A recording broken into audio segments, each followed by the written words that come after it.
Hi, this is Jim and welcome back to my YouTube channel. Ito na nga, post ni Barbie Fortes sa kanyang Instagram story today. So siya nga ay nag-pilates, ay na nga may pa-cleavage.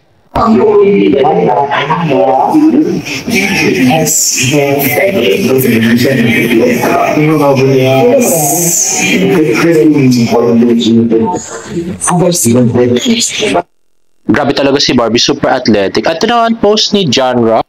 Sabi niya, new endorsement. Uy, wow, congratulations Barbie. So, Instagram story today ni John Ra. Ano kaya nga bagong endorsement ni Barbie, no? Wala silang clue. At nasa ni-retweet ni David Licauco, Cinemall PH, get ready Antiqueños, your favorite stars are coming live at Cinemall Antique. David Licauco on April 25 at 3 p.m.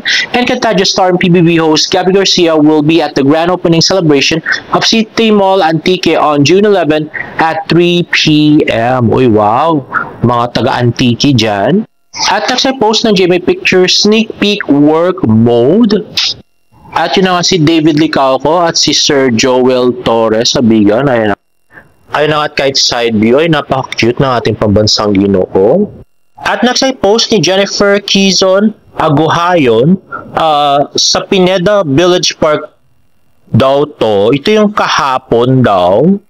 So, ayun na nga, napakagwapo ng, napaka-cute din ni Sam Concepcion at napakalaki ng mga braso, grabe.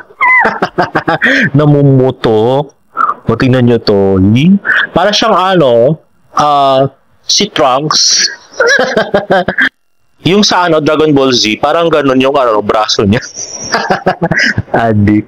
At from the same village, kasama nga sa Pineda Mini Park na doon naman nag-shooting si Miss Barbie Fortesa at saka si Miss Isay Alvarez. And this is all for Beauty Empire. Kuya nga, sa maglalagay naman ako, pang-split.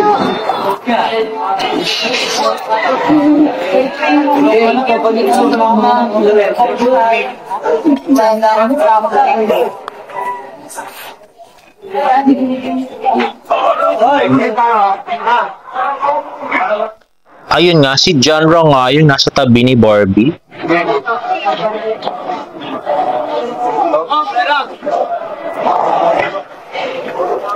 Nakita lang yun.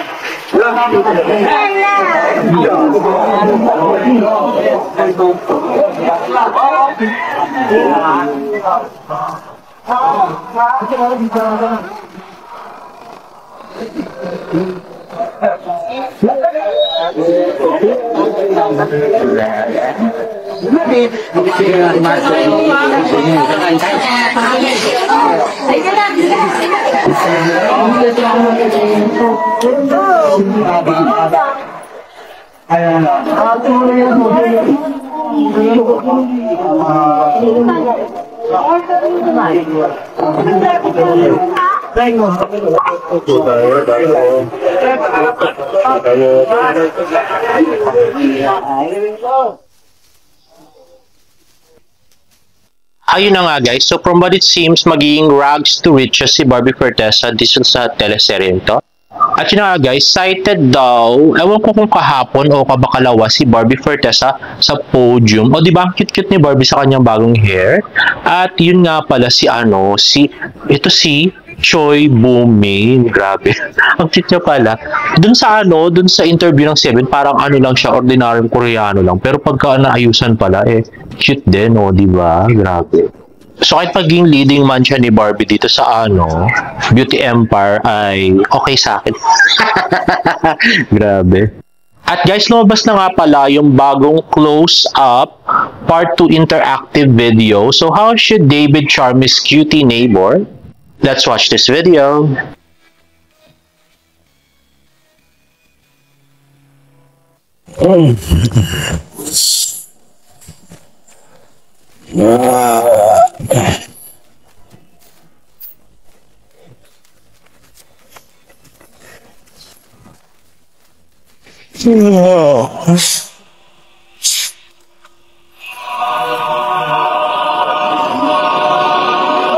Ano, wag akong magingay?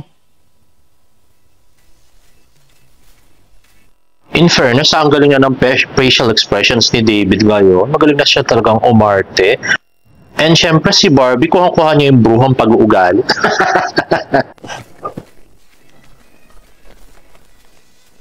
Sandali lang ha.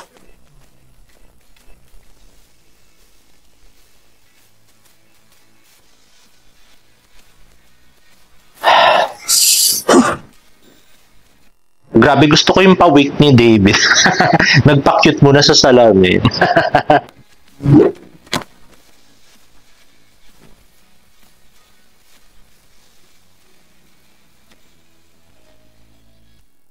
Hindi ko gets ba't binalibag niya yung polo do sa kama.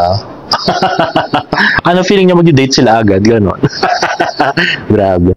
At ito nga yung question, how should David charm his cutie neighbor? Both now on TikTok, share a juicy secret, take out his tool. Anong take out his tool? Parang bastos yun ah. Charot. At next nga ay nirepost ni Nelson Canlas yung interview niya kay Barbie at David sa kanyang Instagram. Let's watch it. I care for her a lot. Care for her a lot. Can we qualify that? I just really care about her a lot. He cares about me. Ay, wow naman. I care about him also, syempre. I care about him a lot. Yan. Ito si Kuya. Ayun na nga, at meron pa siya naglalayag na boat. At sabi nga ni Nelson Canlas, sagutan ba, good night, maglayag na tayo. At nagtaka kami, ba't nilag ni Jay Ortega? Sabi nga nung isa hindi like ni Jay Ortega, may alam din to. Ay, oo nga siguro. Kasi nagtataka kami, hindi naman related sa kanya yung yung mismong post. Bakit siya magla-like, diba? At tweet naman ni Robert Roxanne, sa national TV pa talaga nililigawan. Is this a soft launch by Barda Heart? Keep them coming. At sabi naman Panggal, abangan ang susunod na kabanata.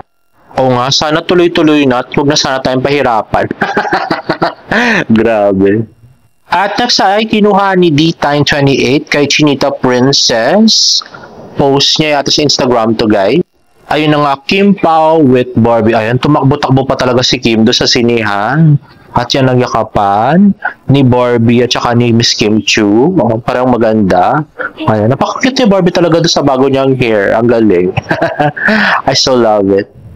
At nirepost nga ni David Licaco sa kanyang TikTok account yung nirecommend na book ni Tony Gonzaga, Quiet Daw by Susan Cain for Introverts. Try ko kung hanapin yun sa internet. At next ay kakapost lang ni David Licaco sa kanyang Instagram story.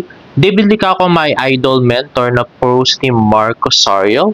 At yun na nga si David pa wine lang. Saan kaya to, guys? At sa Instagram story ni Tito Jack, so nasa Naiya yung post niya, ang sarap ng mga bread.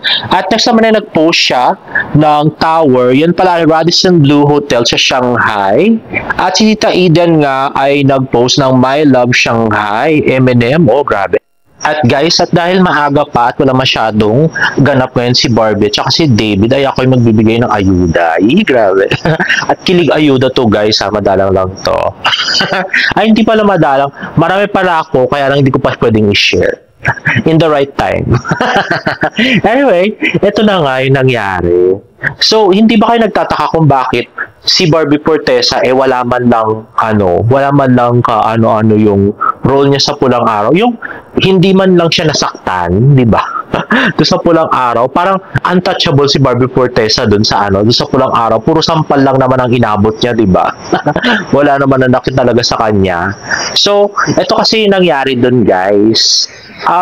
Yung scene na confrontation between Yuta Saito, David Licaco, and Barbie Fortesa, dapat talaga ay mayroong either rape scene yun or itataas daw yung palda ni Barbie Fortesa hanggang legs para kunwari minamanyak siya ng mga Japanese soldier. Hindi ko sure kung ang gagawa ay si Saito mismo, si Yuta, or ang napili yata ay si Jay Ortega yata, yung magmamanyak kay Barbie. Ngayon daw, pinigilan daw ni David Licauco yun. Oo daw.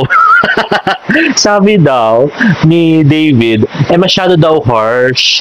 Kung pwede raw tanggalin na lang at wag na raw pahirapan ng ganun si Barbie. Kaya ang nangyari kay Barbie, yun lang pagtutok ng baril lang yung ginawa, tapos yun na yun, wala na.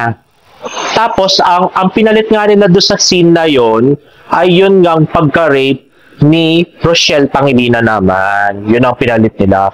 Pero sayang yun, no? Kung ginawa nila ng rape scene yun, yung kay Barbie, pang best actress yun. Grabe. David naman kasi.